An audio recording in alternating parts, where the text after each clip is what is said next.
ka-GGs, good day everybody! How are you today? For today's video, isi-share ko po sa inyo ang nagaganap dito sa aming baryo. Nasa ano po tayo? Stage or gym?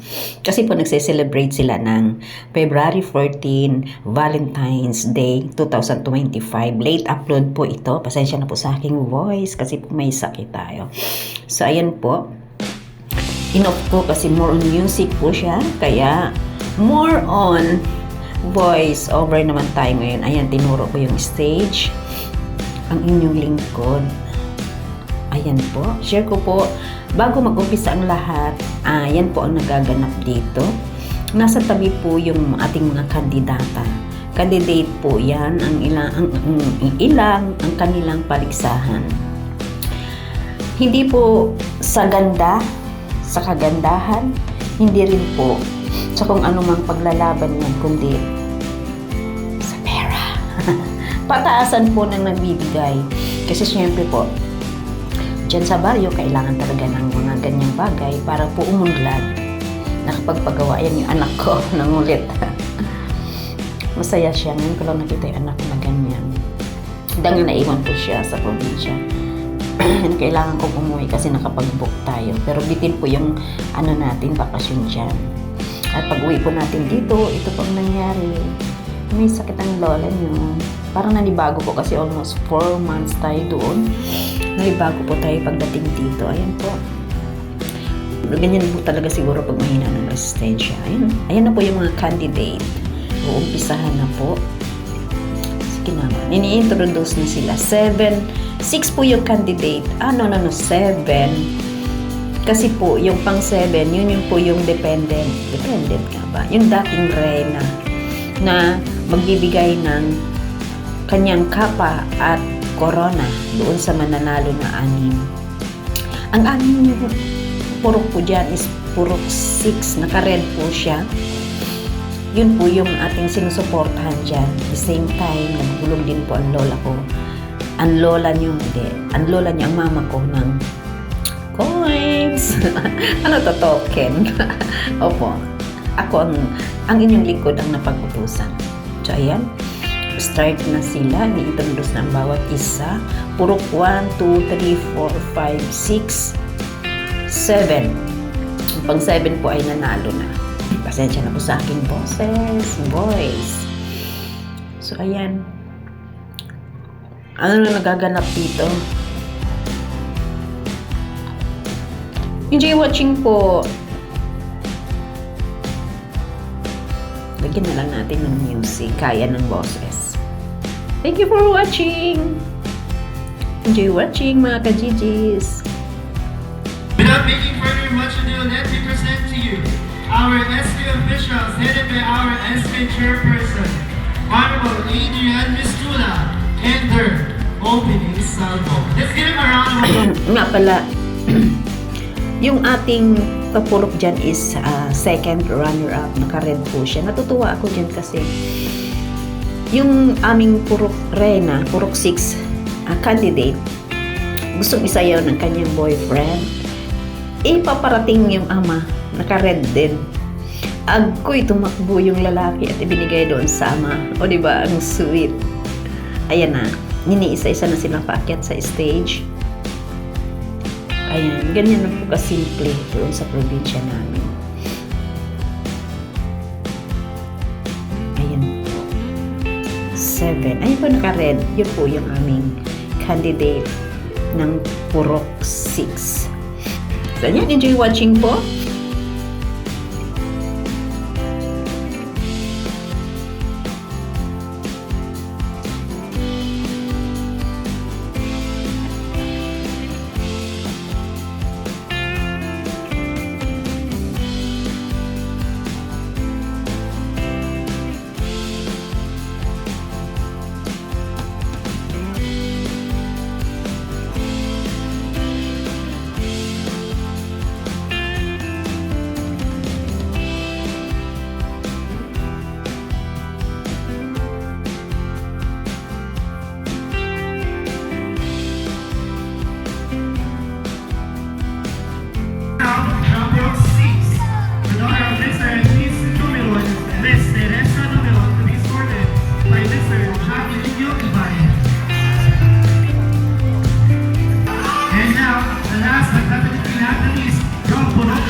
mga ka-GGs once again!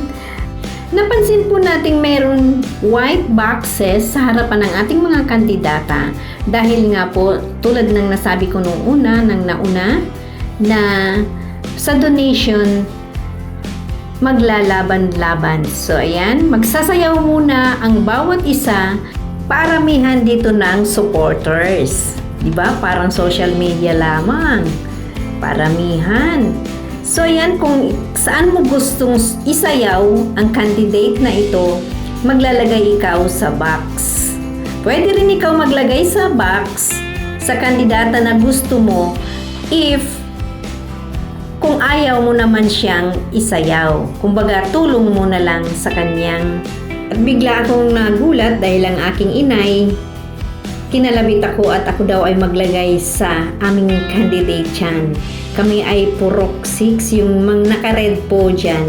Yan po yung aming kandidata. So, syempre, dahil aming candidate, sa kanya mo kami susuporta. Nasa inyo na rin po kung anong mga purok tayo susuporta. Diba? Ayan, wala pang kapartner yung aming naka-red na candidate. Hindi tayo sumayaw dyan dahil hindi naman ako marunong sumayaw, tsaka babae ako, kaya naglapag lang tayo sa box. So ayan, nagkakagulo na. Natutuwa ako dyan sa ama nung aming kandidata dahil talagang na-touch siya ng husto na proud siya dahil naka-second runner-up ang kanyang anak at wala yung nanay nila nasa labas. So ayan, yan po yun. Ganyan po kasaya yung aming baryo. Hindi ko po, ayun, yung nanay at saka anak ko. Ayan, hindi ko po sukat akalain na sumaya ako dito sa aking pinanggalingang baryo. Masaya, February 14. Ayan. So, ayan, umpisa na, sayawan na. Ayan yung mag-amayata na parehong naka-red. Ayan. Yung baile, ginawa niyang modern. Sinayaw niya ang baile. Nakaka-touch kasi ang kanta dyan talagang sobrang lungkot, pero ang tatay na ito ay napapaiyak nga. Ayan, naka-red. Purok 6 po yan. Second runner-up naman. Siya yung pang-second, yung aming kandidata. So, ayan, ito na yung amo na to. Ayan, si Sir Luis. Shout out po sa inyo, Sir Luis. Ayan, katulad niya, naglalapag lang sila. At, ayun, girl to girl, pwede. Friend to friend, pwede. Pero maya-maya, nagdudumugan yung ating mga kasundaluhan. Meron pong mga sundalo dyan sa gilid at pinagkaagawan nila yata yung isa dyan. Ayan. February, big, ano ba? Hindi ko mabasa. Pib-ibig 2025. Ayan na yung mga sundalo natin, no? Ayan. Ang cute pagdalaginding. Naalala ko yung aking kadalagahan. Yung anak ko, tsaka mama ko. Naalala ko. Alam niyo ba? Nung ako'y nagbaili din. Abay! Hindi ako laging kinukuha. Hindi po. Hindi naman tayo naiiwan sa upuan. Ay, naiiwan yung isa, yung itim. Ang dress. Yan.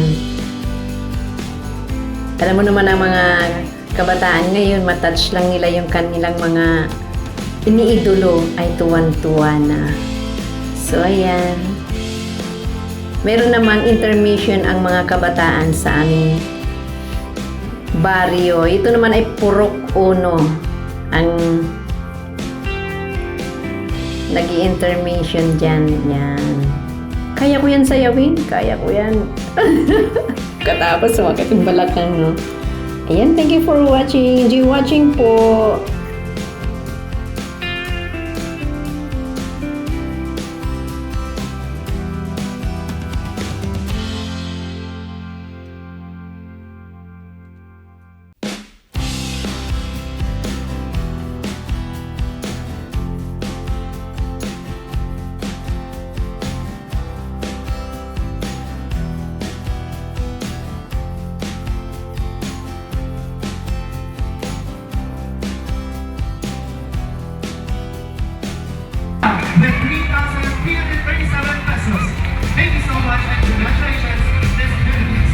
At yun na nga, may nanalo na.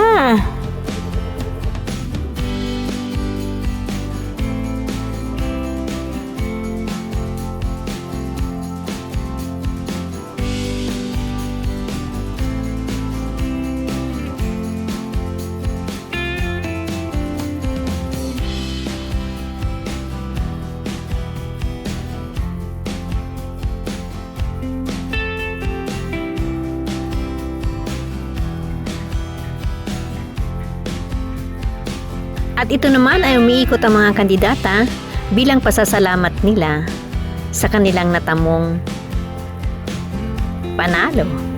Lahat naman sila nanalo eh.